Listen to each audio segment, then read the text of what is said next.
Chapter 20. I sat one evening in my laboratory. The sun had set, and the moon was just rising from the sea. I had not sufficient light for my employment, and it remained idle in a pause of consideration of whether I should leave my labor for the night or hasten its conclusion by an unremitting attention to it. As I sat, a train of reflection occurred to me, which led me to consider the effects of what I was now doing. 3 years before, I was engaged in the same manner, and had created a fiend whose unparalleled barbarity had desolated my heart and filled it forever with the bitterest remorse. I was now about to form another being of whose dispositions I was alike ignorant. She might become 10,000 times more malignant than her mate and delight for its own sake in murder and wretchedness. He had sworn to quit the neighborhood of man and hide himself in deserts, but she had not. And she, who in all probability was to become a thinking and reasoning animal, might refuse to comply with the compact made before her creation. We might even hate each other. The creature who already lived loathed his own deformity. And might he not conceive a greater abhorrence for it when it came before his eyes in the female form? She also might turn with disgust from him to the superior beauty of man. She might quit him, and he be again alone, exasperated by the fresh provocation of being deserted by one of his own species. Even if they were to leave Europe and inhabit the deserts of the New World, yet one of the first results of those sympathies for which the demon thirsted would be children. And a race of devils would be propagated upon the earth who might make the very existence of the species of man a condition precarious and full of terror.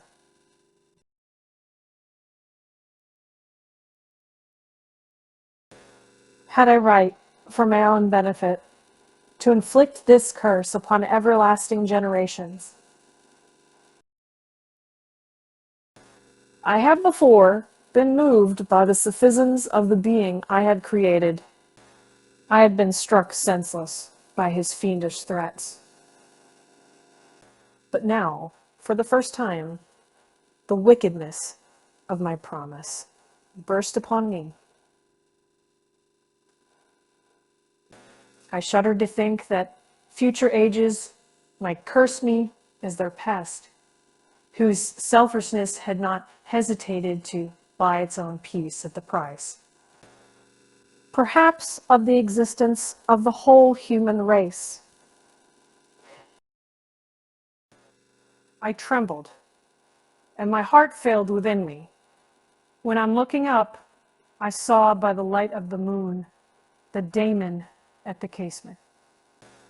A ghastly grin wrinkled his lips as he gazed on me, where I sat fulfilling the task which he had allotted to me. Yes, he had followed me in my travels. He had loitered in forests, hid himself in caves, or taken refuge in wide and desert heaths. And he now came to mark my progress and claim the fulfillment of my promise.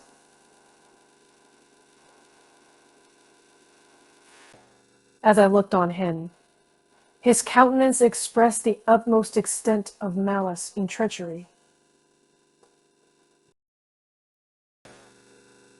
I thought with a sensation of madness on my promise of creating another like to him, and trembling with passion, tore to pieces the thing on which The wretch saw me destroy the creature on whose future existence he depended for happiness, and with a howl of devilish despair and revenge, withdrew, and left the ruin, and locking the door, made a solemn vow in my own heart never to resume my labors. And then, with trembling steps, I sought my own apartment. I was alone. None were near me to dissipate the gloom and relieve me from the sickening oppression of the most terrible reveries. Several hours passed, and I remained near my window, gazing on the sea. It was almost motionless, for the winds were hushed, and all nature reposed under the eye of the quiet moon. A few fishing vessels alone specked the water, and now and then the gentle breeze wafted the sound of voices as the fishermen called to one another.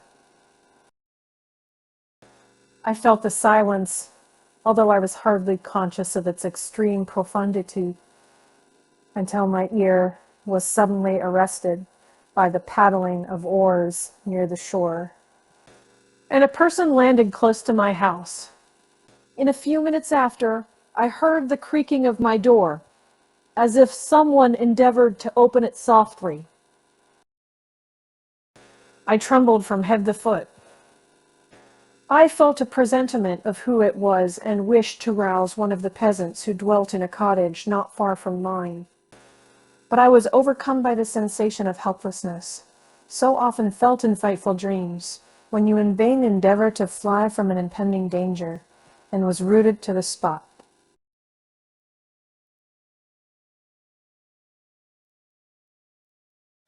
Presently, I heard the sound of footsteps along the passage. The door opened, and the wretch whom I dreaded appeared.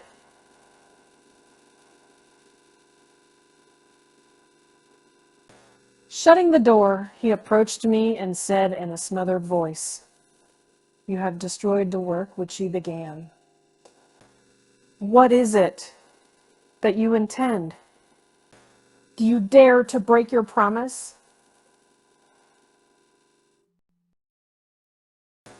"I have endured toil and misery. I left Switzerland with you.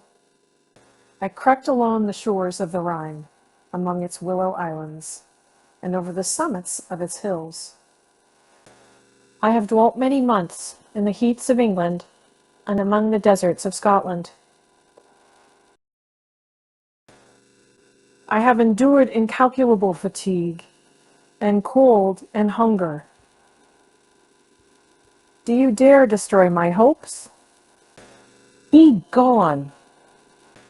I do break my promise. Never will I create another like yourself, equal in deformity and wickedness. Slave, I before reasoned with you, but you have proved yourself unworthy of my condescension. Remember that I have power. You believe yourself miserable, but I can make you so wretched that the light of day will be hateful to you. You are my creator, but I am your master. Obey."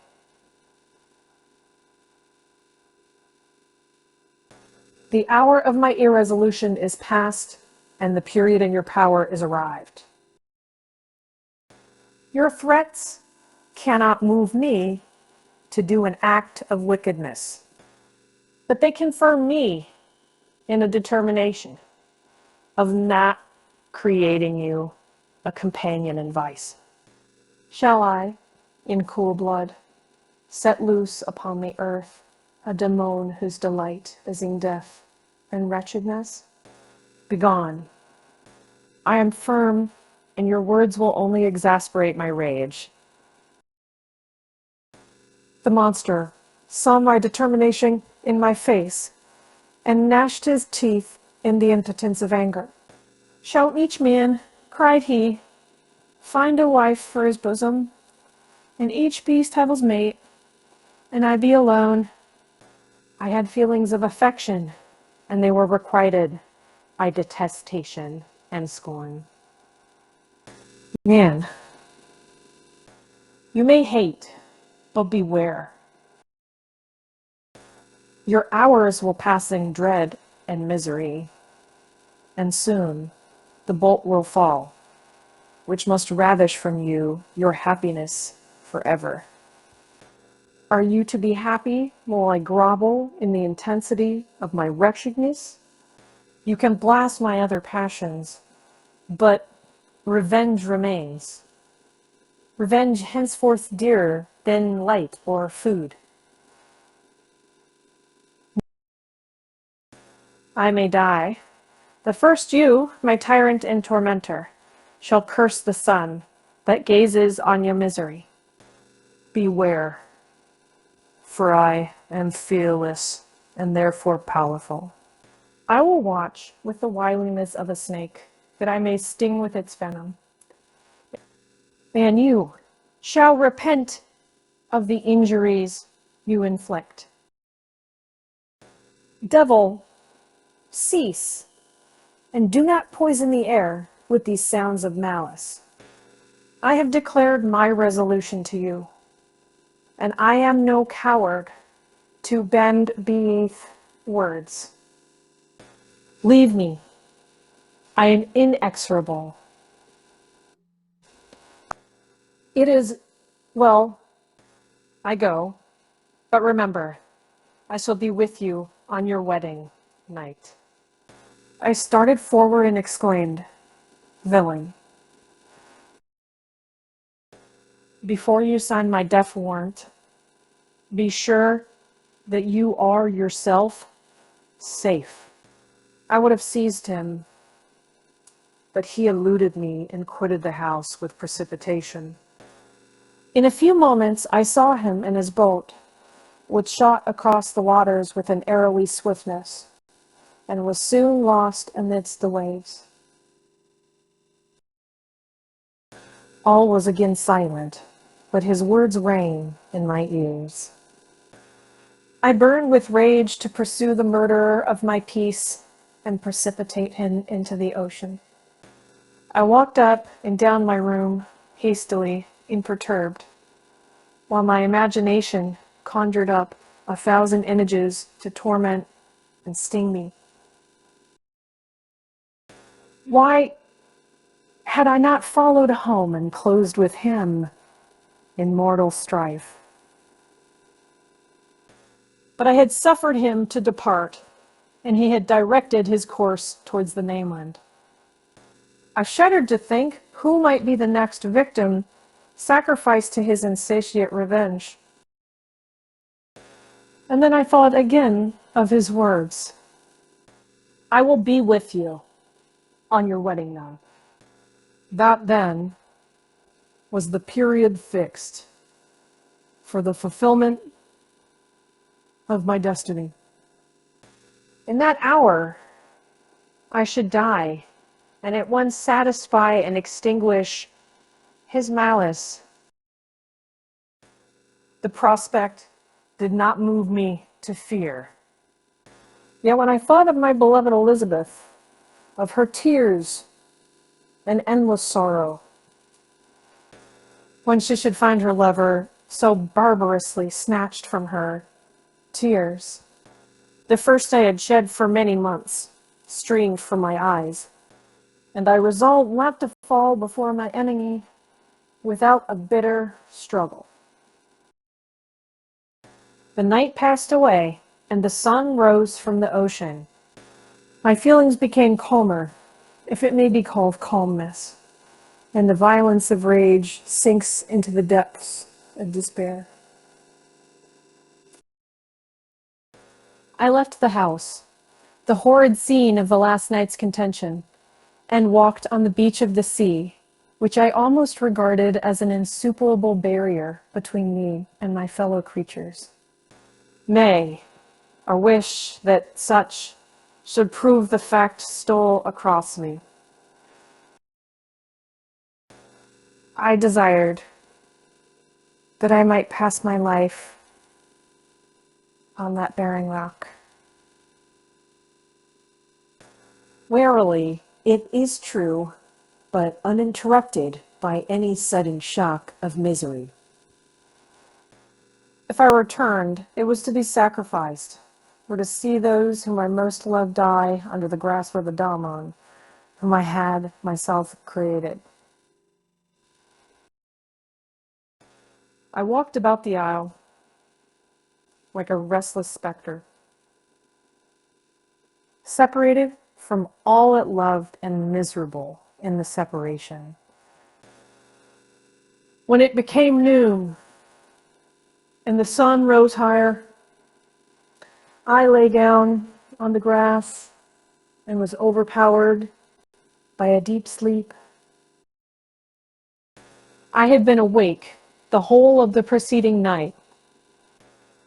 My nerves were agitated, and my eyes inflamed by watching and misery. The sleep into which I now sank refreshed me. And when I awoke, I again felt as if I belonged to a race of human beings like myself. And I began to reflect upon what had passed with greater composure. Yet still the words of the fiend rang in my ears like a death knell. They appeared like a dream, yet distinct and oppressive as a reality. The sun had far descended, and I still sat on the shore, satisfying my appetite, which had become ravenous. With an oaten cake, when I saw a fishing boat land close to me, and one of the men brought me a packet. It contained letters from Geneva and one from Clerval entreating me to join him.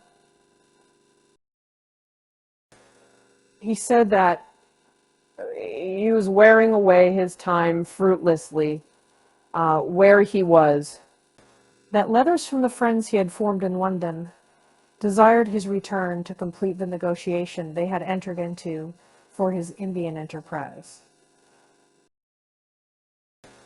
He could not any longer delay his departure. But as his journey to London might be followed even sooner than he now conjectured by his longer voyage, he entreated me to bestow as much of my society on him as I could spare. He besought me, therefore, to leave my solitary isle and to meet him at Perth, that we might proceed southwards together. This letter, in a degree, recalled me to life, and I determined to quit my island at the expiration of 2 days. Yet, before I departed, there was a task to perform on which I shuddered to reflect. I must pack up my chemical instruments, and for that purpose, I must enter the room which had been the scene of my odious work. And I must handle those utensils, the sight of which was sickening to me. The next morning, at daybreak, I summoned sufficient courage and unlocked the door of my laboratory. The remains of the half-finished creature whom I had destroyed lay scattered on the floor, and I almost felt as if I had mangled the living flesh of a human being. I paused to collect myself and then entered the chamber. With trembling hand, I conveyed the instruments out of the room, but I reflected that I ought not to leave the relics of my work to excite the horror and suspicion of the peasants. And I accordingly put them into a basket with a great quantity of stones, and laying them up, determined to throw them into the sea that very night. And in the meantime, I sat upon the beach, employed in cleaning and arranging my chemical apparatus. Nothing could be more complete than the alteration that had taken place in my feelings since the night of the appearance of the daimon.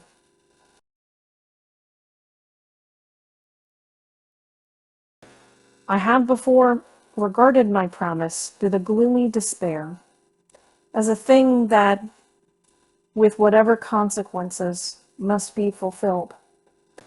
But I now felt as if a film had been taken from before my eyes, and that I, for the first time, saw clearly. The idea of renewing my labors did not for one instant occur to me. The threat I had heard weighed on my thoughts, but I did not reflect that a voluntary act of mine could avert it. I had resolved in my own mind that to create another, like the fiend I had first made, would be an act of the basest and most atrocious selfishness.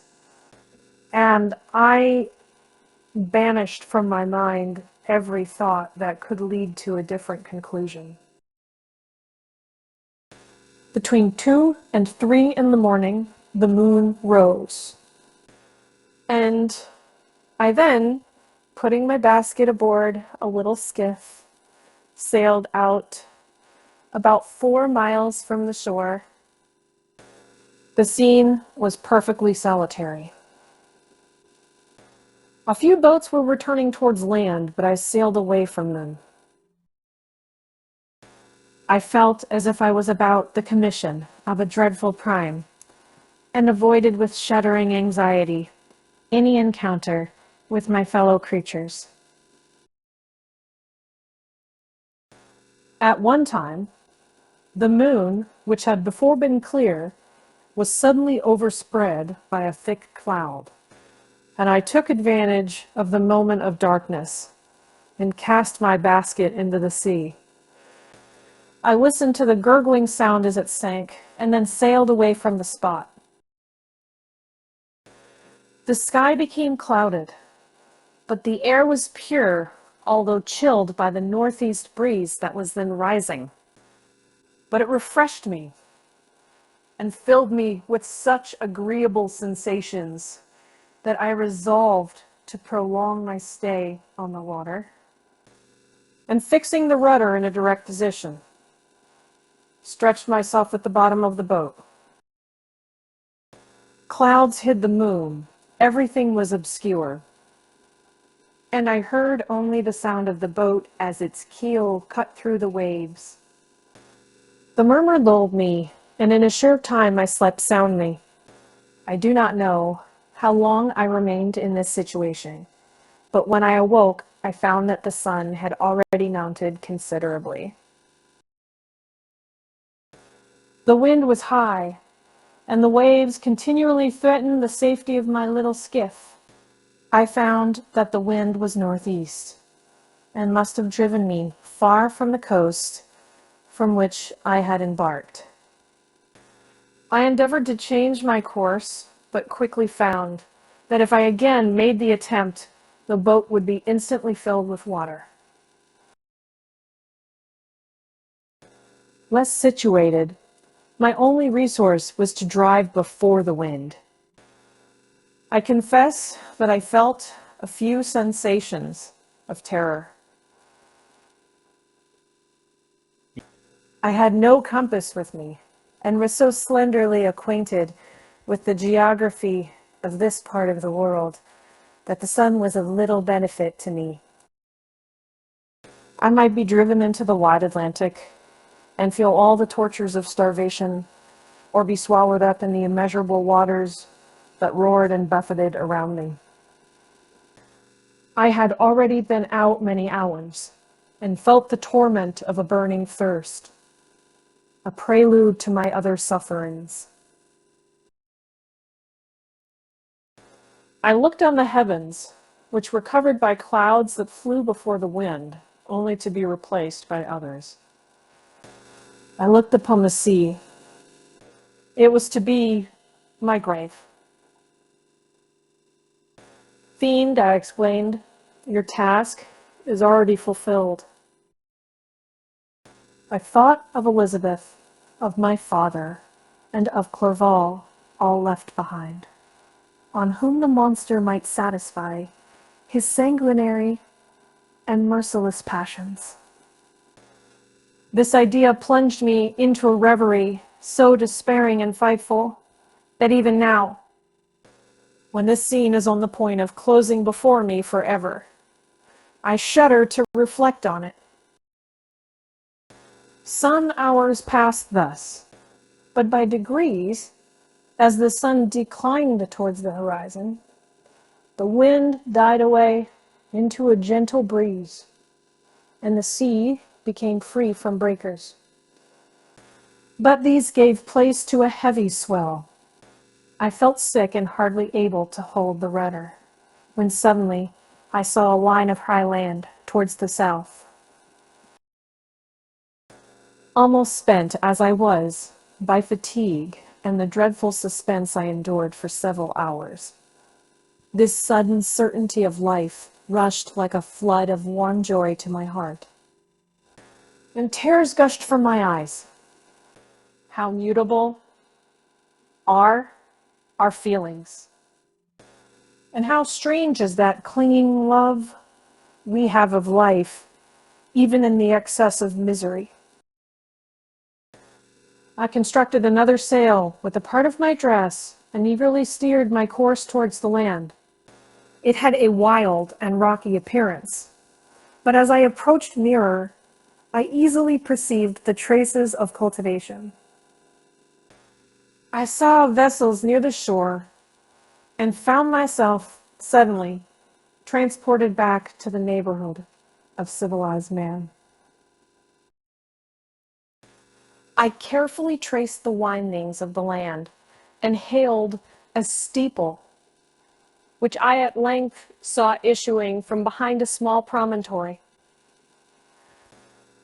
As I was in a state of extreme debility, I resolved to sail directly towards the town as a place where I could most easily procure nourishment. Fortunately, I had money with me. As I turned the promontory, I perceived a small, neat town and a good harbor, which I entered, my heart bounding with joy at my unexpected escape. As I was occupied in fixing the boat and arranging the sails, several people crowded towards the spot,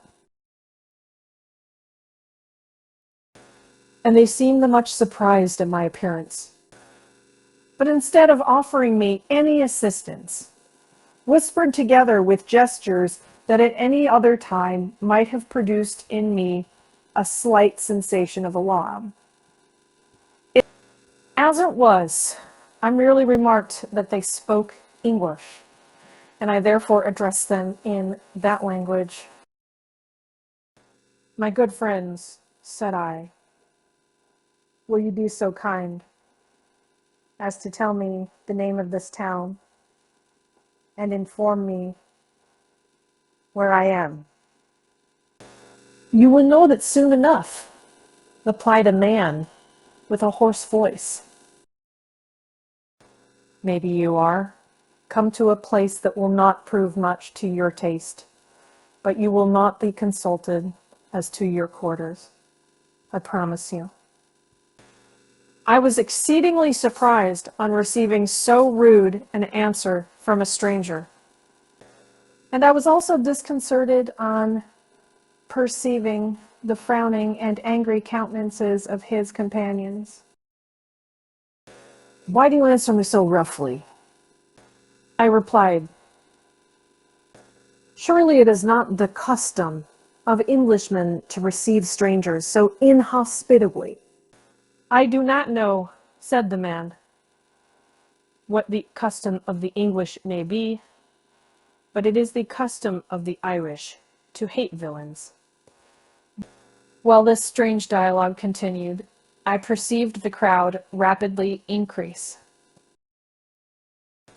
Their faces expressed a mixture of curiosity and anger, which annoyed and in some degree alarmed me. I inquired the way to the inn, but no one replied. I then moved forward, and a murmuring sound arose from the crowd as they followed and surrounded me. When an ill-looking man approaching tapped near my shoulder and said, "Come, sir, you must follow me to Mr. Kerwin's to give an account of yourself." Who is Mr. Kerwin? Why am I to give an account of myself? Is not this a free country?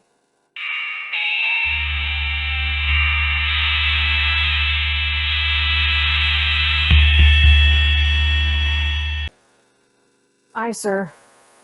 Free enough for honest folks.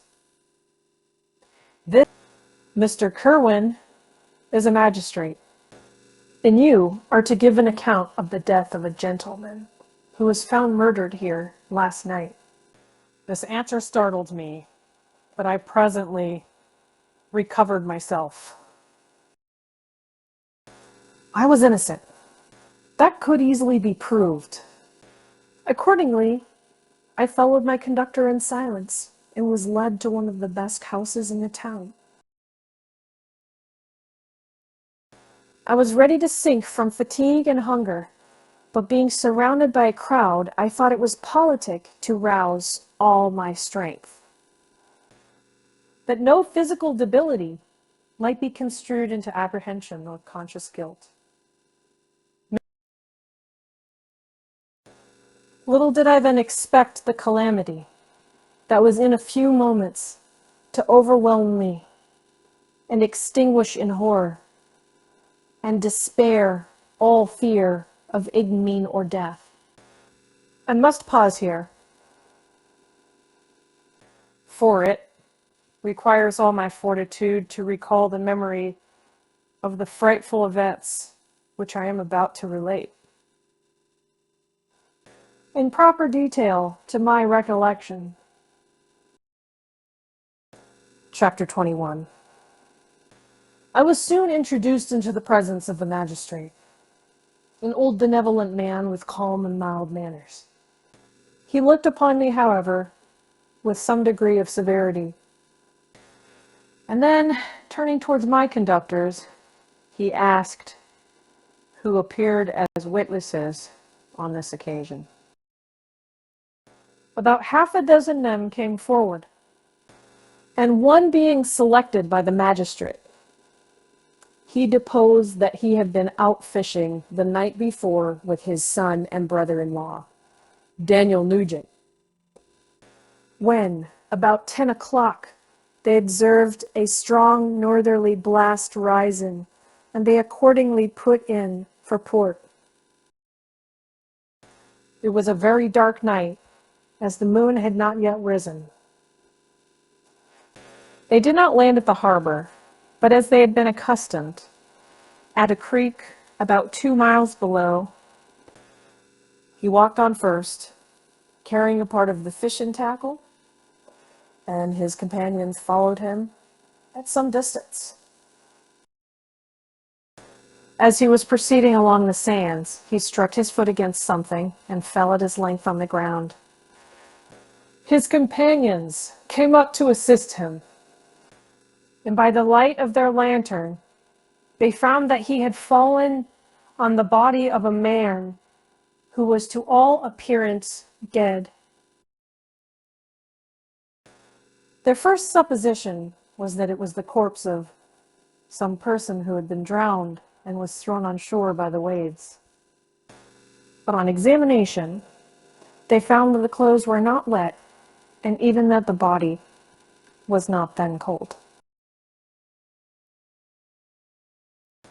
They instantly carried it to the cottage of an old woman near the spot and endeavored, but in vain, to restore it to life. It appeared to be a handsome young man, about 25 years of age.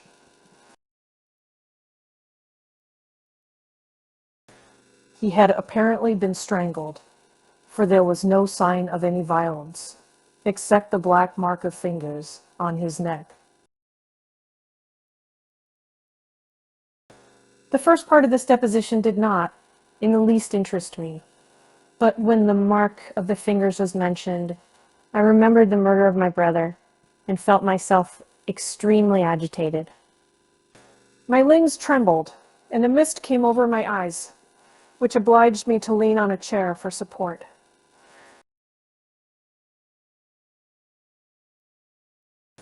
The magistrate observed me with a keen eye and of course drew an unfavorable augury from my manner.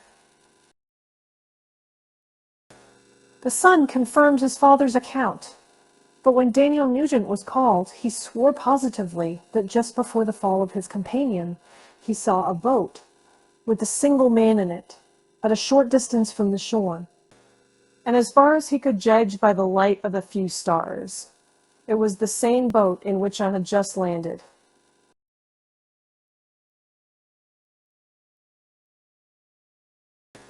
A woman deposed that she lived near the beach and was standing at the door of her cottage waiting for the return of the fisherman. About an hour before she heard of the discovery of the body, when she saw a boat with only one man in it push off from that part of the shore where the corpse was afterwards found.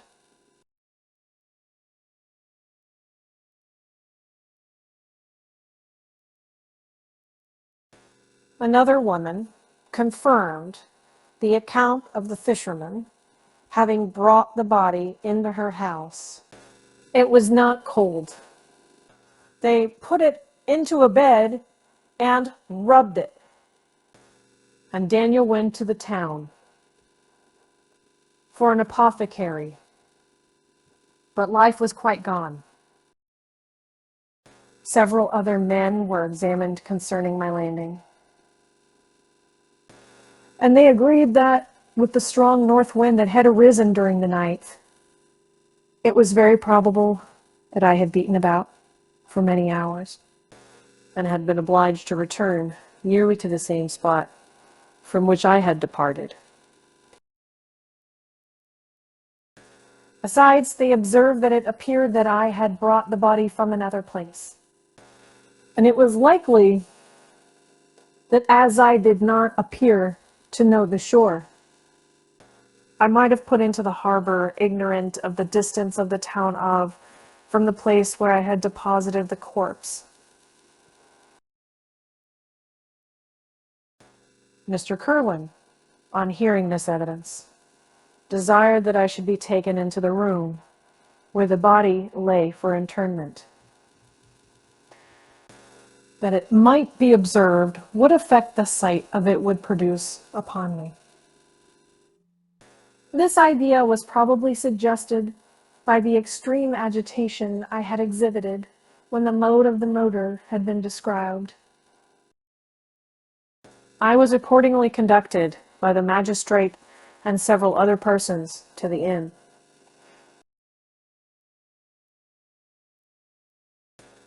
I could not help being struck by the strange coincidences that had taken place during this eventful night.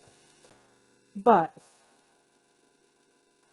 knowing that I had been conversing with several persons in the island I had inhabited about the time that the body had been found, I was perfectly tranquil as to the consequences of the affair. I entered the room where the corpse lay and was led up to the coffin. How can I describe my sensations on beholding it? And feel yet parched with horror, nor can I reflect on that terrible moment without shuddering and agony. The examination, the presence of the magistrate in witnesses, passed like a dream from my memory when I saw the lifeless form of Henry Clerval stretched before me. I gasped for breath, and throwing myself on the body, I exclaimed, "Have my murderous machinations deprived you also, my dearest Henry, of life? Two I have already destroyed. Other victims await their destiny. But you, Clerval, my friend, my benefactor, The human frame could no longer support the agonies that I endured, and I was carried out of the room in strong convulsions. A fever succeeded to this. I lay for 2 months on the point of death. My ravings, as I afterwards heard, were frightful. I called myself the murderer of William, of Justine, and of Clerval. Sometimes I entreated my attendants to assist me in the destruction of the fiend by whom I was tormented. And at others I felt the fingers of the monster already grasping my neck and screamed aloud with agony and terror. Fortunately, as I spoke my native language, Mr. Kerwin alone understood me. But my gestures and bitter cries were sufficient to affright the other witnesses. Why did I not die? More miserable than man ever was before, why did I not sink into forgetfulness and rest? Death snatches away many blooming children, the only hopes of their doting parents. How many brides and youthful lovers have been one day in the bloom of health and hope, and the next a prey for worms and the decay of the tomb? Of what materials was I made that I could thus resist so many shocks, which, like the turning of the wheel, continually renewed the torture?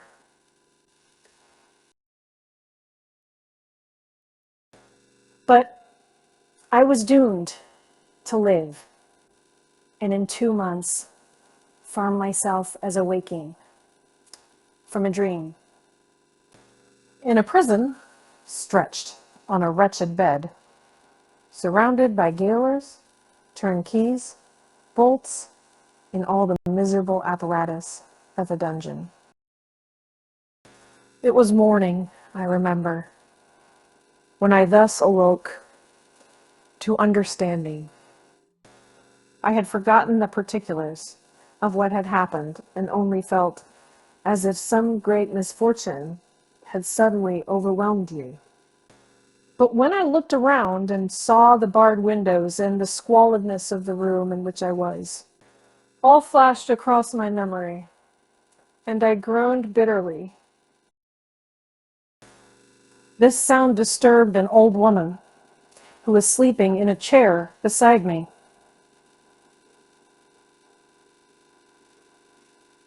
She was a hired nurse, the wife of one of the turnkeys, and her countenance expressed all those bad qualities which often characterize that class. The lines of her face were hard and rude, like that of persons accustomed to see without sympathizing in sights of misery. Her tone expressed her entire indifference. She addressed me in English, and the voice struck me as one that I had heard during my sufferings. "Are you better now, sir?" said she. I replied in the same language, with a feeble voice, "I believe I am." But if it be all true, if indeed I did not dream, I am sorry that I am still alive to feel this misery and horror. "For that matter," replied the old woman, "if you mean about the gentleman you murdered, I believe that it were better for you if you were dead, for I fancy it will go hard with you. However, that's none of my business. I'm sent to nurse you and get you well. I do my duty with a safe conscience. It were well if everybody did the same." I turned with loathing from the woman who could utter so unfeeling a speech to a person just saved. on the very edge of death. But I felt languid and unable to reflect on all that had passed. The whole series of my life appeared to me as a dream. I sometimes doubted if indeed it were all true, for it never presented itself to my mind with the force of reality. As the images that floated before me became more distinct, I grew feverish. A darkness pressed around me. No one was near me who soothed me with the gentle voice of love. No dear hand supported me. The physician came and prescribed medicines, and the old woman prepared them for me. But utter carelessness was visible in the first, and the expression of brutality was strongly marked in the visage of the second. Who could be interested in the fate of a murderer but the hangman who would gain his fee? These were my first reflections, but I soon learned that Mr. Kerwin had shown me extreme kindness. He had caused the best room in the prison to be prepared for me. Wretched, indeed, was the best. And it was he who had provided the physician and the nurse. It is true, he seldom came to see me. For although he ardently desired to relieve the sufferings of every human creature, he did not wish to be present at the agonies and miserable ravings of a murderer. He came, therefore, sometimes to see that I was not neglected. But his visits were short and with long intervals. One day, while I was gradually recovering, I was seated in a chair, my eyes half open and my cheeks livid, like those in death.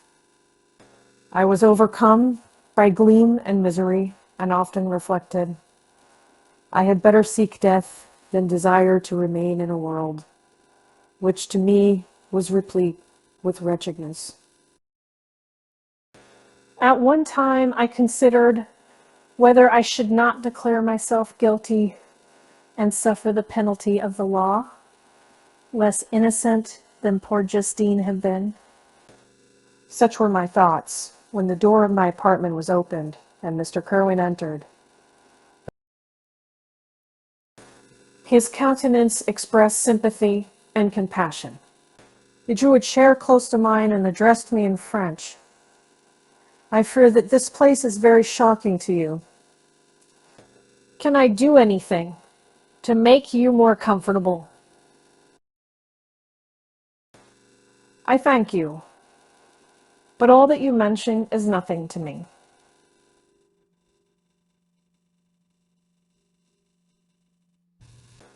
On the whole earth, there is no comfort which I am capable of receiving. I know that the sympathy of a stranger can be but of little relief to one borne down as you are by so strange a misfortune. But you will, I hope, soon quit this melancholy abode, for doubtless evidence can easily be brought to free you from the criminal charge. That is my least concern. I am, by a course of strange events, become the most miserable of mortals. Persecuted and tortured as I am and have been, can death be any evil to me? Nothing indeed could be more unfortunate and agonizing than the strange chances that have lately occurred. You were thrown by some surprising accident on this shore, renowned for its hospitality, seized immediately, and charged with murder. The first sight that was presented to your eyes was the body of your friend, murdered in so unaccountable a manner and placed, as it were, by some fiend across your path.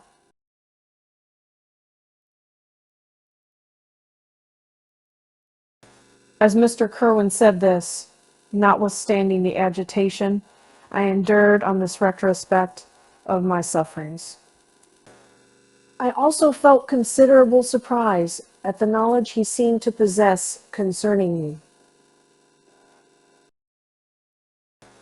I suppose some astonishment was exhibited in my countenance, for Mr. Kerwin hastened to say, "Immediately upon your being taken ill, all the papers that were on your person were brought me, and I examined them, that I might discover some trace by which I could send to your relations an account of your misfortune and illness. I found several letters, and among others, one which I discovered, from its commencement, to be from your father. I instantly wrote to Geneva. Nearly 2 months have elapsed since the departure of my letter, but you are ill. Even now you tremble. You're unfit for agitation of any kind. This suspense is 1,000 times worse than the most horrible event. Tell me what new scene of death has been acted, and whose murder I am now to lament." "Your family is perfectly well," said Mr. Kerwin, with gentleness. "And someone, a friend, has come to visit you. And no, not by what chain of thought the idea presented itself, but it instantly darted into my mind that the murderer had come to mock at my misery and taunt me with the death of Clerval as a new incitement for me to comply with his hellish desires. I put my hand before my eyes and cried out in agony, 'Oh, take him away.'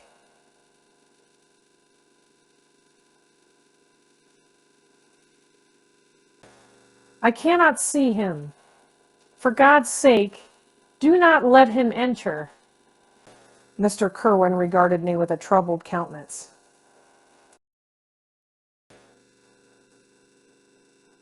The present ambition, the concept then palmed criminal life, saving their grievance. They are edited.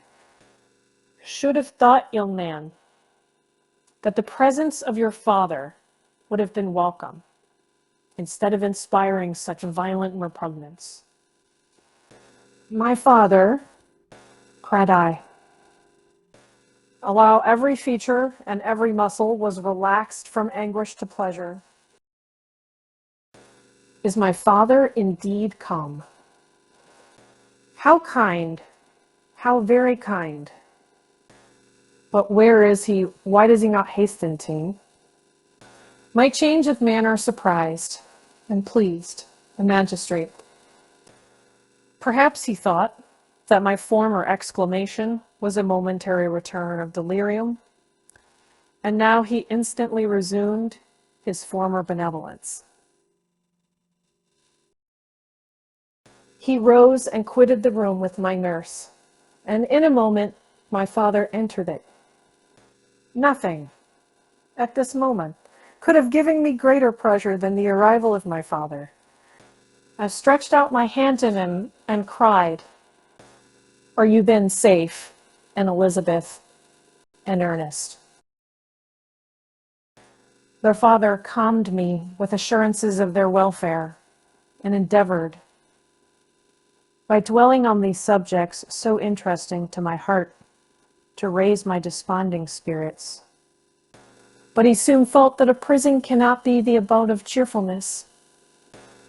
"What a place is this that you inhabit, my son?"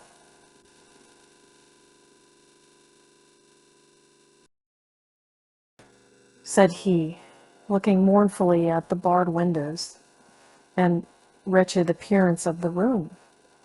You traveled to seek happiness, but a fatality seems to pursue you.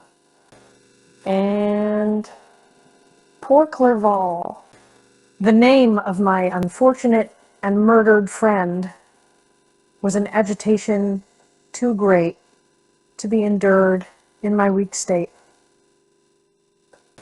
I shed tears. Alas, yes, my father, replied I. Some destiny of the most horrible kind hangs over me, and I must live to fulfill it. Or, surely, I should have died on the coffin of Henry. We were not allowed to converse for any length of time, for the precarious state of my health rendered every precaution necessary that could ensure tranquility. Mr. Kerwin came in and insisted that my strength should not be exhausted by too much exertion. But the appearance of my father was to me like that of my good angel, and I gradually recovered my health. As my sickness quitted me, I was absorbed by a gloomy and black melancholy that nothing could dissipate. The image of Clerval was forever before me, ghastly and murdy. More than once the agitation into which these reflections threw me made my friends dread a dangerous relapse. Alas! Why did they preserve so miserable and detested a life?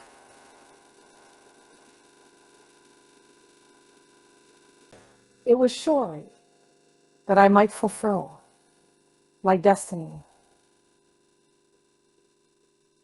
which is now drawing to a close. Soon, oh, very soon, will death extinguish these throbbings and relieve me from the mighty weight of anguish that bears me to the dust. And, in executing the award of justice, I shall also sink to rest. Then the appearance of death was distant, although the wish was ever present to my thoughts, and I often sat for hours motionless and speechless, wishing for some mighty revolution that might bury me and my destroyer in its ruins. The season of the assizes approached. I had already been 3 months in prison, and although I was still weak and in continual danger of a relapse, I was obliged to travel nearly 100 miles to the country town where the court was held. Mr. Kerwin charged himself with every care of collecting witnesses and arranging my defense. I was spared the disgrace of appearing publicly as a criminal, as the case was not brought before the court that decides on life and death. The grand jury rejected the bill, on its being proved that I was on the Orkney Islands at the hour the body of my friend was found. And a fortnight after my removal, I was liberated from prison.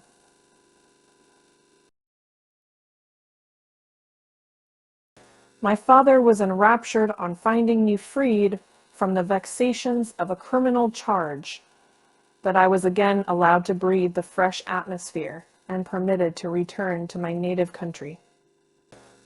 I did not participate in these feelings, for to me the walls of a dungeon or a palace were alike hateful. The cup of life was poisoned forever, and although the sun shone upon me as upon the happy and gay of heart, I saw around me nothing but a dense and frightful darkness, penetrated by no light, but the glimmer of 2 eyes that glared upon me. Sometimes they were the expressive eyes of Henry, languishing in death. The dark orbs yearly covered by the lids, and the long black lashes that fringe them. Sometimes it was the watery, clouded eyes of the monster, as I first saw them in my chamber at Ingolstadt. My father tried to awaken in me the feelings of affection. He talked of Geneva, which I should soon visit, of Elizabeth and Ernest. But these words only drew deep groans from me. Sometimes, indeed, I felt a wish for happiness, and thought with melancholy delight of my beloved cousin, or longed, with a devouring malady to pace, to see once more the blue lake and rapid Rhone that had been so dear to me in early childhood. But my general state of feeling was a torpor, in which a prison was as welcome a residence as the divinest scene in nature. And these fits were seldom interrupted that by paroxysms of anguish and despair. At these moments, I often endeavored to put an end to the existence I loathed, and it required unceasing attendance and vigilance to restrain me from committing some dreadful act of violence. Yet one duty remained to me, the recollection of which finally triumphed over my selfish despair.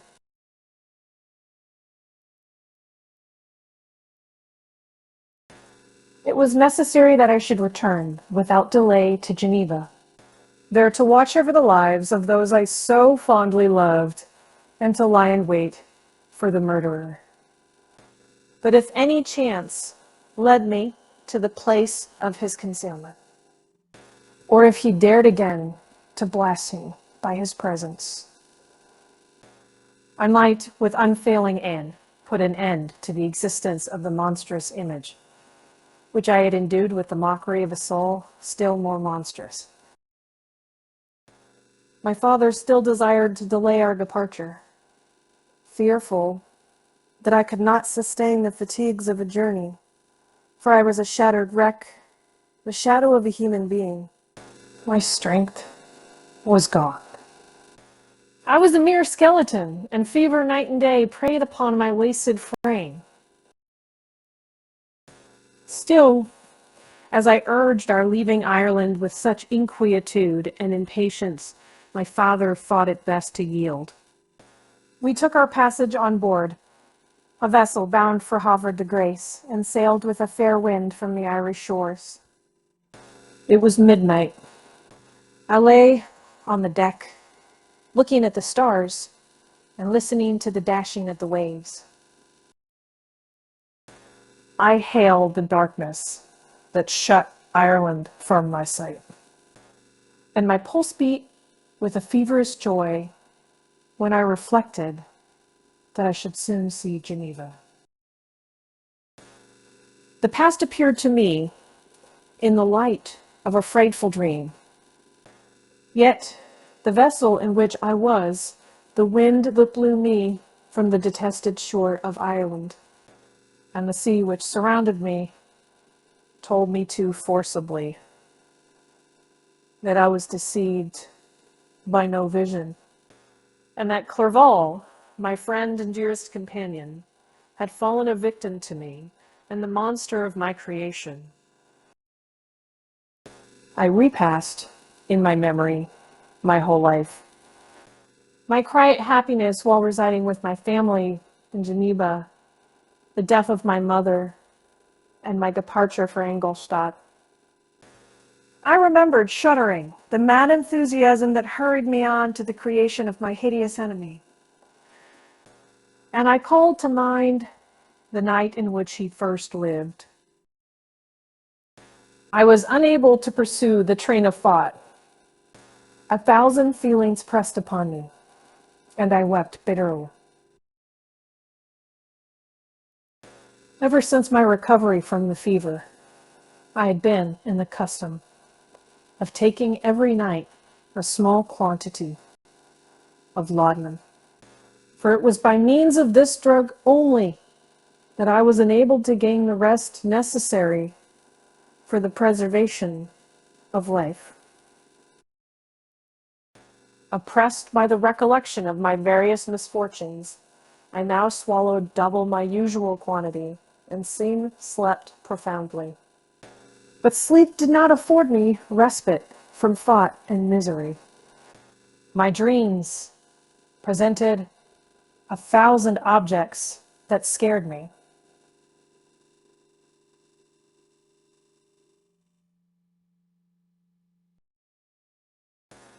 Towards morning, I was possessed by a kind of nightmare.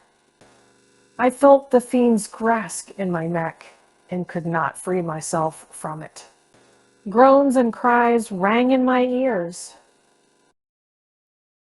My father, who was watching over me, perceiving my restlessness, awoke me.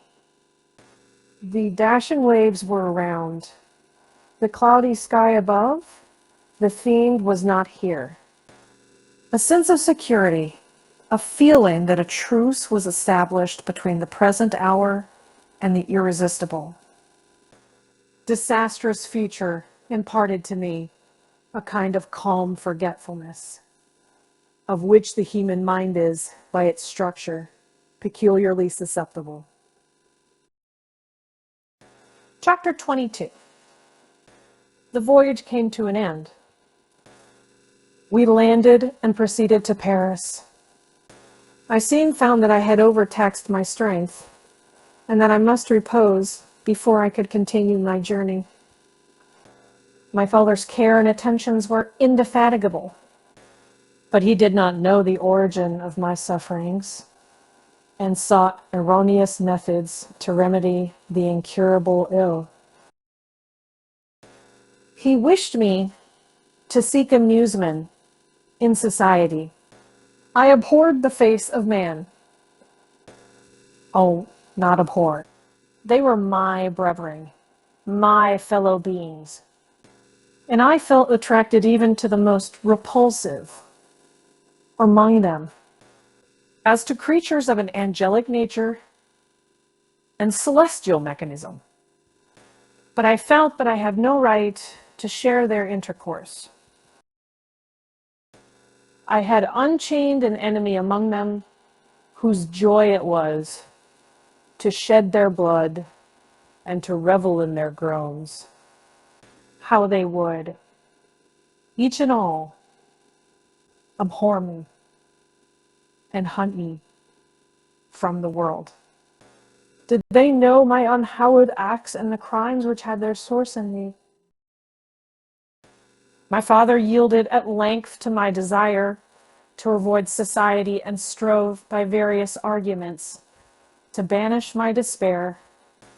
Sometimes he thought that I felt deeply the degradation of being obliged to answer a charge of murder, and he endeavored to prove to me the futility of pride. Alas, my father, said I, how little do you know me? Human beings, their feelings and passions, would indeed be degraded if such a wretch as I felt pride. Justine, poor and happy, Justine was as innocent as I, and she suffered the same charge. She died for it, and I am the cause of this. I murdered her. William, Justine, and Henry. My father had often, during my imprisonment, heard me make the same assertion. When I thus accused myself, he sometimes seemed to desire an explanation, and at others he appeared to consider it as the offspring of delirium, and that during my illness some idea of this kind had presented itself to my imagination, the remembrance of which I preserved in my convalescence. I avoided explanation and maintained a continual silence concerning the wretch I had created. I had a persuasion that I should be supposed mad, and this in itself would forever have chained my tongue. But besides, I could not bring myself to disclose a secret which would fill my hero with consternation, and make fear and unnatural horror the inmates of his breast. I checked, therefore, my impatient thirst for sympathy, and was silent when I would have given the world to have confided the fatal secret. Yet, still, words like those I have recorded would burst uncontrollably from me. I could offer no explanation of them, but their truth in part relieved the burden of my mysterious woe. Upon this occasion, my father said, with an expression of unbounded wonder, "My dearest Victor, what infatuation is this?" "My dear son, I entreat you never to make such an assertion again." "I am not mad," I cried energetically. "The sun and the heavens, who have viewed my operations, can bear witness of my truth. I'm the assassin of those most innocent victims. They died by my machinations. 1,000 times would I have shed my own blood, drop by drop, to have saved their lives. But I could not. My father, indeed, I could not sacrifice the whole human race." The conclusion of this speech convinced my father that my ideas were deranged, and he instantly changed the subject of our conversation and endeavored to alter the course of my thoughts. He wished as much as possible to obliterate the memory of the scenes that had taken place in Ireland, and never alluded to them or suffered me to speak of my misfortunes. As time passed away, I became more calm. Misery had her dwelling in my heart, but I no longer talked in the same incoherent manner of my own crimes. Sufficient for me was the consciousness of them. By the utmost self-violence, I curbed the imperious voice of wretchedness, which sometimes desired to declare itself to the whole world. And my manners were calmer and more composed than they had ever been since my journey to the sea of ice. A few days before we left Paris on our way to Switzerland, I received the following letter from Elizabeth. "My dear friend, it gave me the greatest pleasure to receive a letter from my uncle dated at Paris. You are no longer at a formidable distance, and I may hope to see you in less than a fortnight.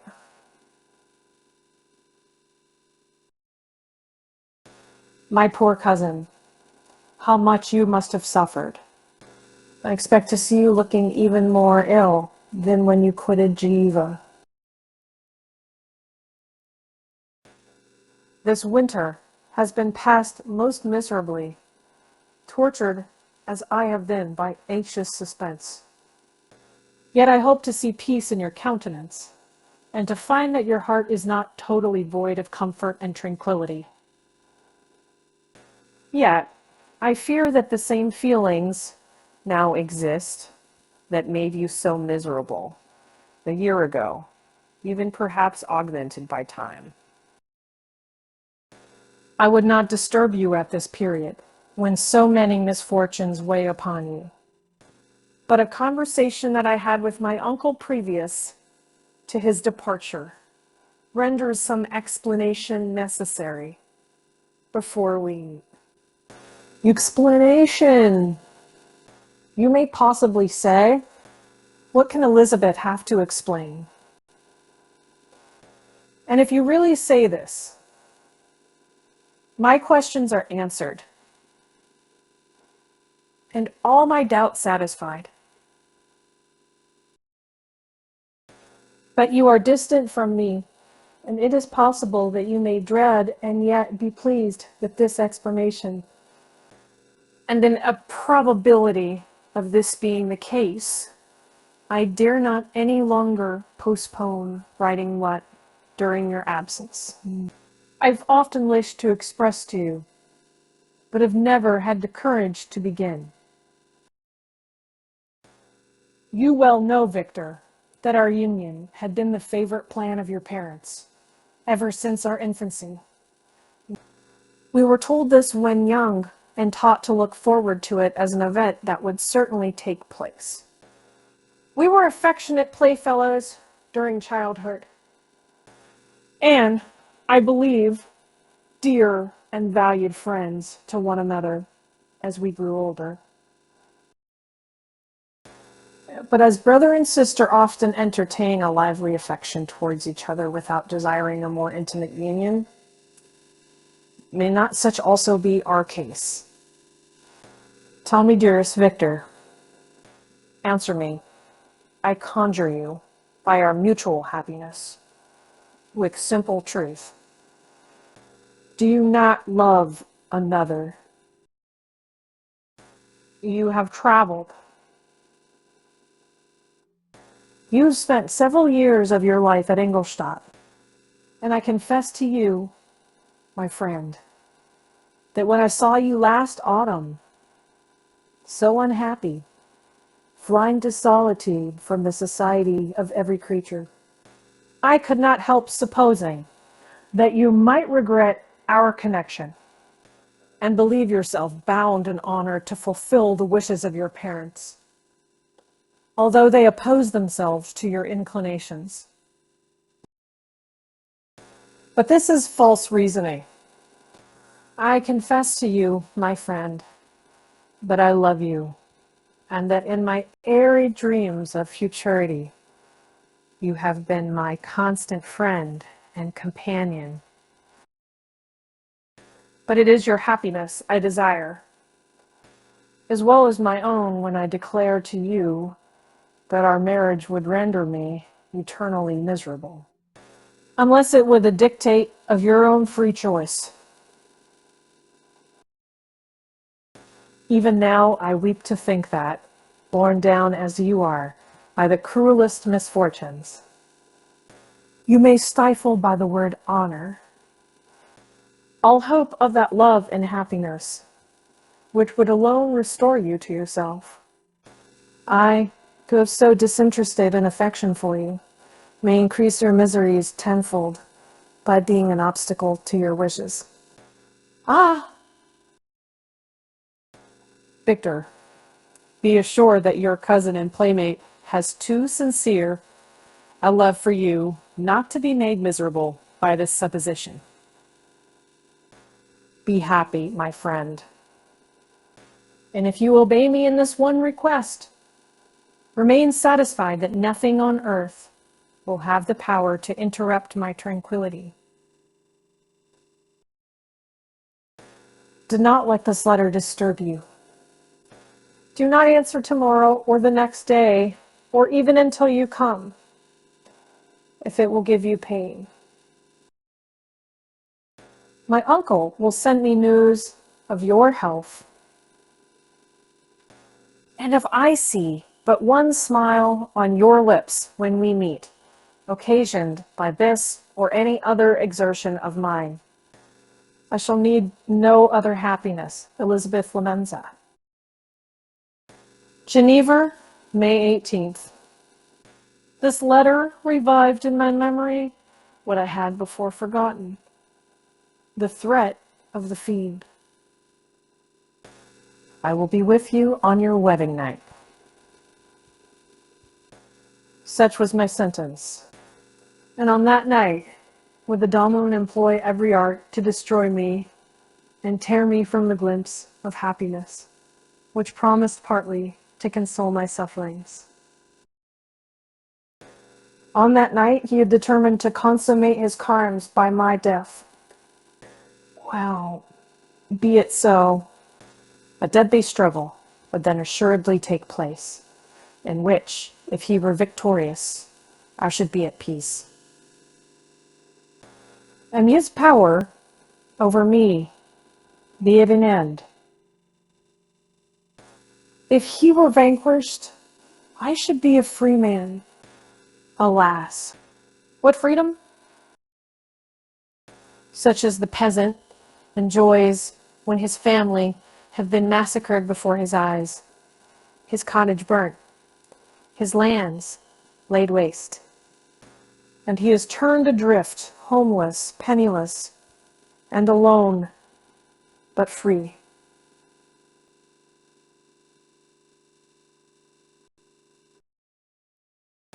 Such would be my liberty, except that in my Elizabeth I possessed a treasure, all alas, balanced by those horrors of remorse and guilt, which would pursue me until death. Sweet and beloved Elizabeth. I read and reread her letter, and some softened feeling stole into my heart and dared to whisper paradisiacal dreams of love and joy. But the apple was already eaten, and the angels on bared to drive me from all hope. Yet I would die to make her happy. If the monster executed his threat, death was inevitable. Yet, again, I considered whether my marriage would hasten my fate. My destruction might indeed arrive a few months sooner. But if my torturer should suspect that I postponed it, influenced by his menaces, he would surely find other and perhaps more dreadful means of revenge. He had vowed to be with me on my wedding night, yet he did not consider that threat as binding him to peace in the meantime.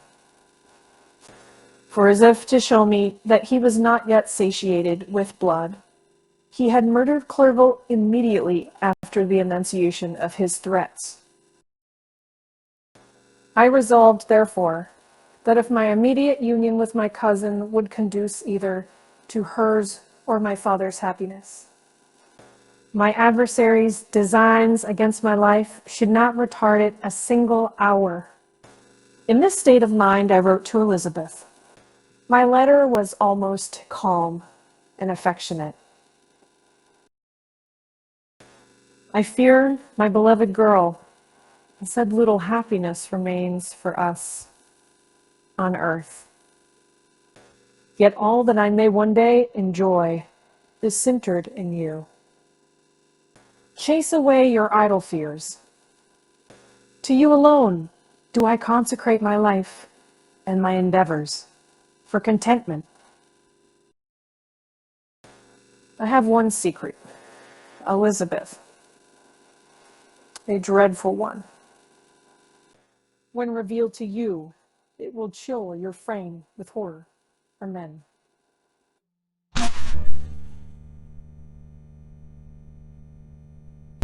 Far from being surprised at my misery, you will only wonder that I survived what I have endured. I will confide this tale of misery and terror to you the day after our marriage shall take place. For, my sweet cousin, there must be perfect confidence between us. But until then, I conjure you, do not mention or allude to it. This I most earnestly entreat, and I know you will comply. In about a week after the arrival of Elizabeth's letter, we returned to Geneva.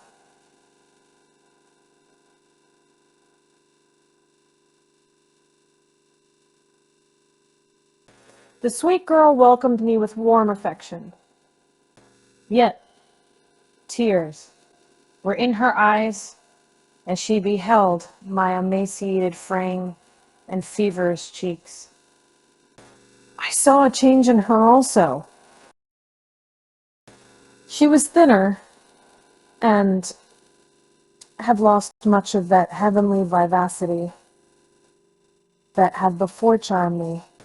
But her gentleness and soft looks of compassion made her a more fit companion for one blasted and miserable as I was.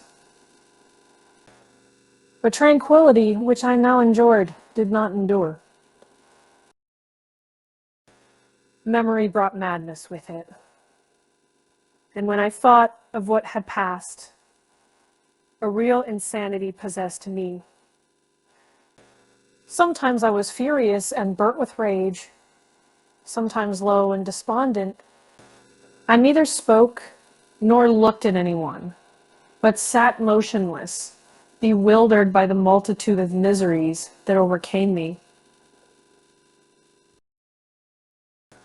Elizabeth alone had the power to draw me from these fits. Her gentle voice would soothe me when transported by passion and inspire me with human feelings when sunk in torpor. She wept with me and for me. When reason returned, she would remonstrate and endeavor to inspire me with resignation. It is well for the unfortunate to be resigned, but for the guilty, there is no peace. The agonies of remorse poison. The luxury there is otherwise sometimes found in indulging the excess of grief. Soon after my arrival, my father spoke of my immediate marriage with Elizabeth. I remained silent. Have you, then, some other attachment? None on earth. I love Elizabeth and look forward to our union with delight. Let the day, therefore, be fixed, and on it I will consecrate with myself in life or death to the happiness of my cousin. My dear Victor, do not speak thus.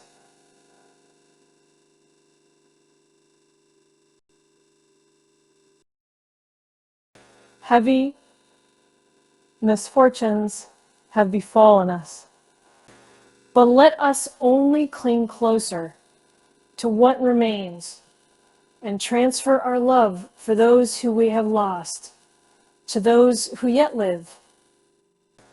Our circle will be small, but bound close by the ties of affection and mutual misfortune. And when time shall have softened your despair, new and dear objects of care will be born to replace those of whom we have been so cruelly deprived. Such were the lessons of my father. But to me, the remembrance of the threat returned. Nor can you wonder that, omnipotent as the fiend had yet been in his deeds of blood, I should almost regard him as invincible, and that when he had pronounced the words, "I shall be with you on your wedding night," I should regard the threatened fate as unavoidable. But death was no evil to me if the loss of Elizabeth were balanced with it, and I therefore, with a contented and even cheerful countenance, agreed with my father that if my cousin would consent, the ceremony should take place in 10 days, and thus put, as I imagined, the seal to my fate. Great God! If for one instant I had thought what might be the hellish intention of my fiendish adversary, I would rather have banished myself forever from my native country. and you wandered a friendless outcast over the earth, but have consented to this miserable marriage.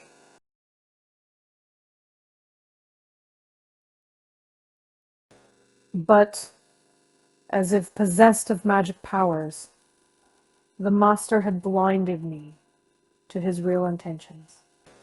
And when I thought that I had prepared only my own death, I hastened that of a far dearer victim. As the period fixed for our marriage drew nearer, whether from cowardice or a prophetic feeling, I felt my heart sink within me.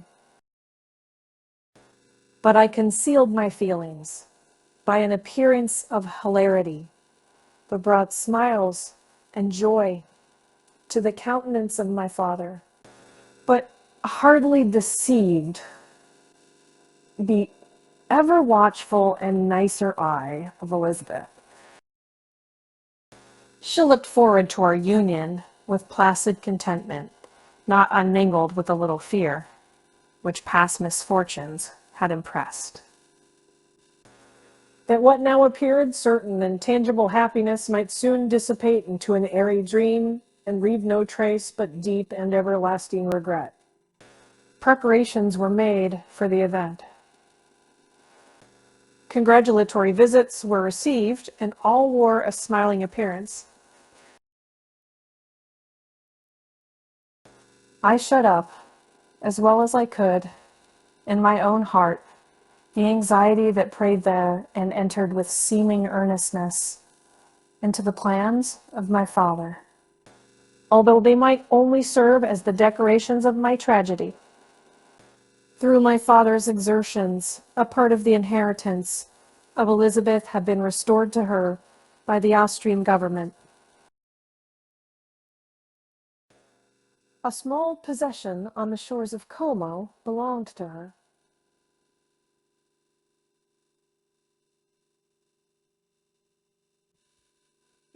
It was agreed that immediately after our union, we should proceed to Villa Lavenza and spend our first days of happiness beside the beautiful lake near which it stood.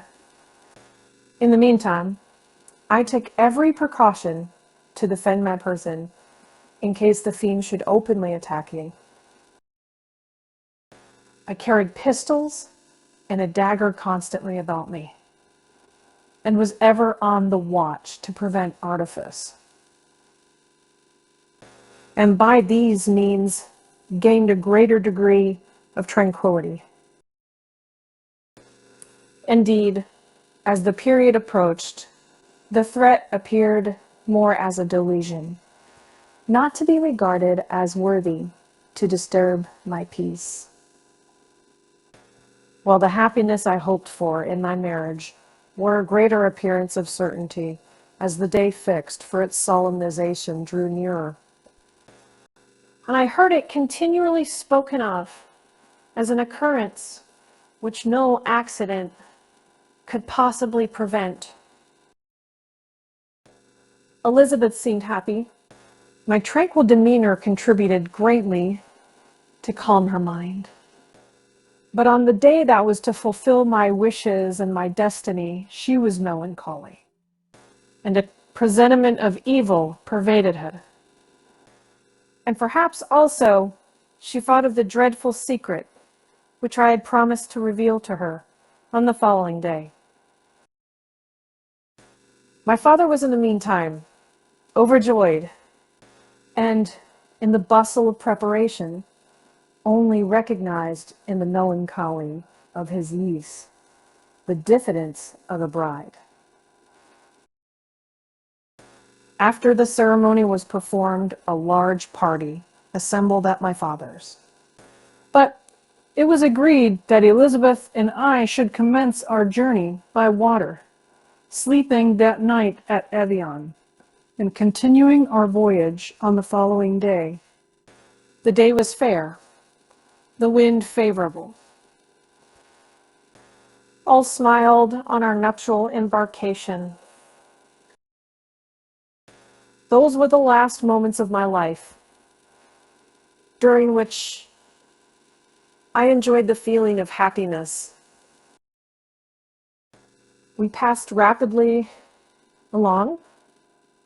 The sun was hot, but we were sheltered from its rays by a kind of canopy while we enjoyed the beauty of the scene.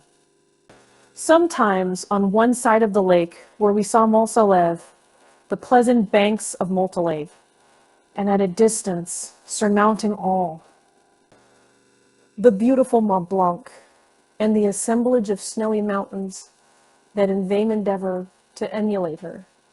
Sometimes coasting the opposite banks, we saw the mighty Jura opposing its dark side to the ambition that would quit its native country, and an almost insurmountable barrier to the invader who should wish to enslave it. I took the hand of Elizabeth. "You are sorrowful, my love.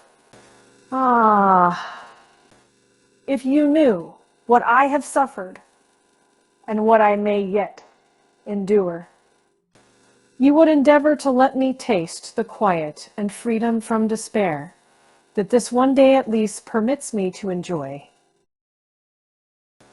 "Be happy, my dear Victor," replied Elizabeth. "There is, I hope, nothing to distress you.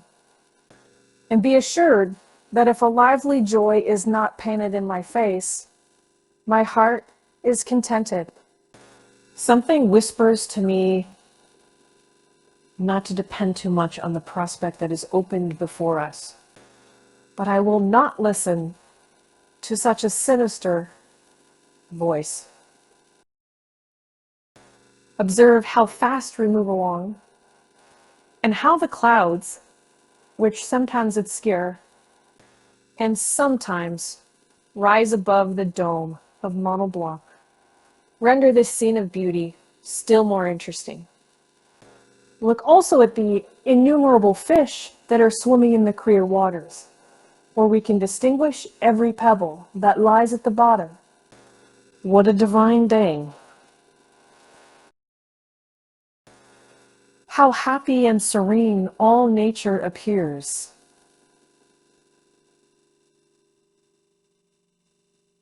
Son, Elizabeth endeavored to divert her thoughts and mine from all reflection upon melancholy subjects.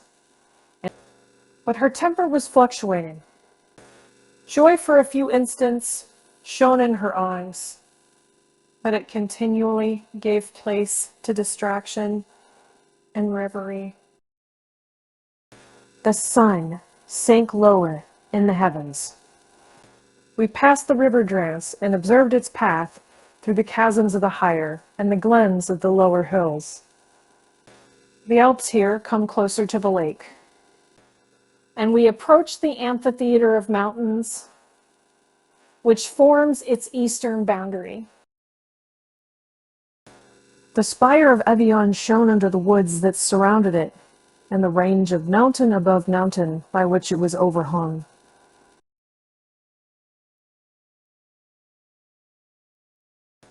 The wind, which had hitherto carried us along with amazing rapidity, sank at sunset to a light breeze. The soft air just ruffled the water and caused the pleasant motion among the trees as we approached the shore, from which it wafted the most delightful scent of flowers and hay. The sun sank beneath the horizon as we landed, and as I touched the shore, I felt those cares and fears revive, which soon were to clasp me and cling to me forever.